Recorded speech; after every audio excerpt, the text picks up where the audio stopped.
For this Google Classroom, we're going to be finding one more and one less. We're going to be using the numbers 80 through 100. You're going to look in the middle of your screen and find the number you're going to be working with for this screen. The first thing you're going to do is find the oval and move it to the number on the number line. Then we're going to find one more than that number. I can use my number line to help me. So I know one more than 93 is 94, so I'm going to double click on my question mark and type in 94 with my keyboard. Then I'm going to find one less, and this arrow reminds me that I'm going backwards on the number line. So I can use the number line to help me and see that that number is 92. I'm going to double click on the question mark and I'm going to type in 92 with my keyboard. Then on the bottom there are two mathematical equations for you to solve. The first one is 93 minus 1 and the second one is 93 plus 1. You can use your number line to help you figure those answers out.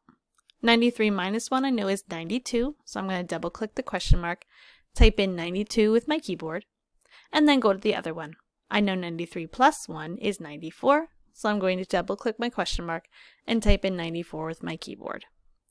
I'm going to make sure all of my slides here on the left are finished, and when they are done, I'm going to turn it in to my teacher.